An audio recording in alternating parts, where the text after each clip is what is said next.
So what are your thoughts on Dior, kind of what JW Anderson has done this year in terms of his collections? The very first collection, the menswear, I was not, when he started, I was not that impressed. I had some little doubts, but when I saw the women's wear, it started growing on me, and like with the trust I have on this designer and the love I have for him, I'm like, okay, I think he's going to do well. You commented last time and you said it's better maybe to have less looks, which I Yeah. agree. There is no need. Some looks were a little bit empty or repetitive. There is no need for that. And that's another thing. Like when they're presenting, I don't know, 80 looks. I think this is already too much for any brand. But I don't need. You can't even concentrate on what they're trying to You cannot present because so it's much. too much. Yeah, yeah. I don't know if there is a strategy behind that. There is a reason, specific reason for that. Do you know if there is a specific reason for brands presenting so many looks, like a I marketing? just think I just think they think it works better. Like they I think really, or maybe because they spend so much money on the shows, if you don't have many looks, then the show is just kind of gone really quickly.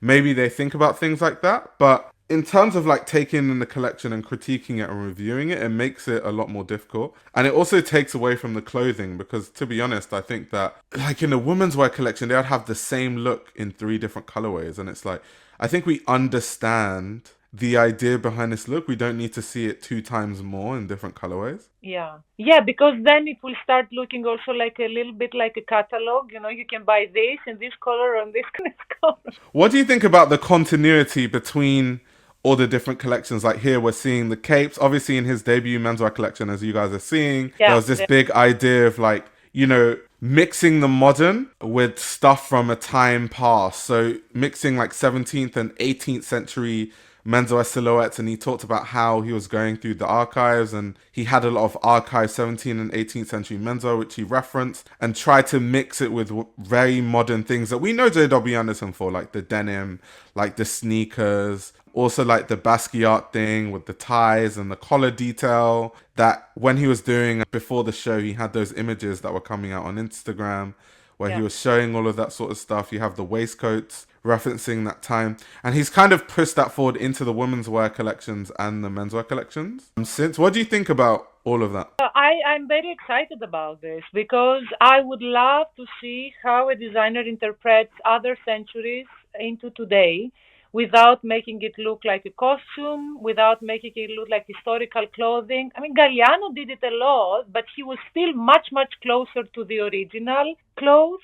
Vivian Westwood also. I think these are the ones that come first to mind for me. But he does it in a very playful and light way. Like he subtracts, like he does take some elements. But for example, he takes these folds and then he puts it into shorts, long shorts. So it's in cotton, and like that is so interesting. You wouldn't Yeah. expect to see this kind of folds in that kind of piece. He doesn't put it on a on a taffeta dress.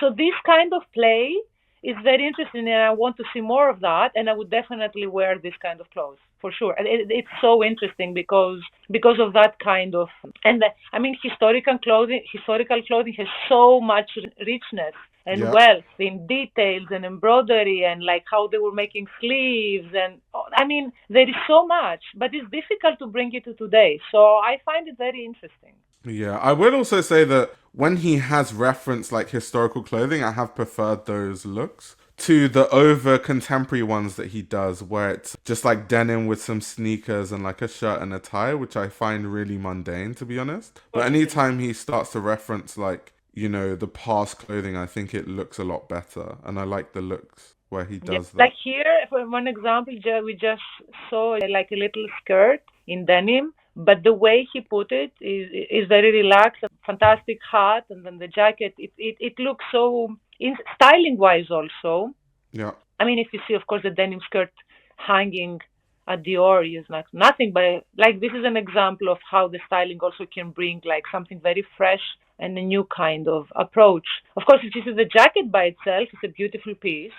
So not to say that, but the Yeah. way it's put also in my like this skirt as well. I mean, these are very beautiful pieces in my opinion.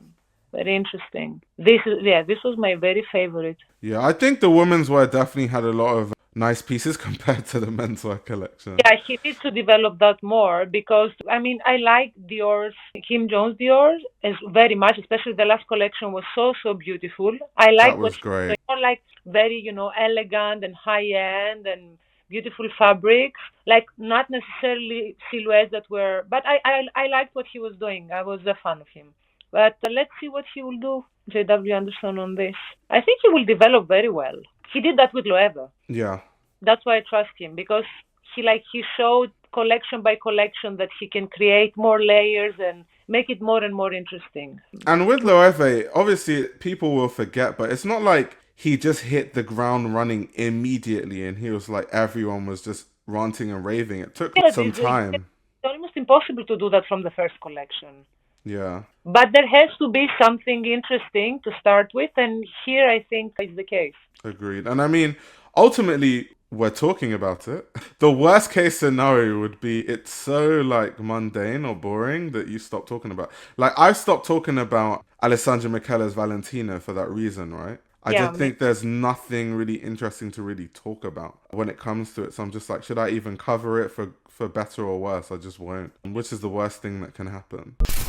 This YouTube channel runs on your support. If you want to support the channel, you can subscribe to my Patreon. You'll gain access to exclusive content that includes everything from my Patreon podcast, where I give a behind-the-scenes insight into the fashion industry, as well as a fashion book club, where I review my favorite fashion books. You can also check out my fashion ebook, which highlights the best fashion journalists to follow, definitions of common fashion terminology, and how to determine what a good source of fashion information is. The links to everything are in the description below.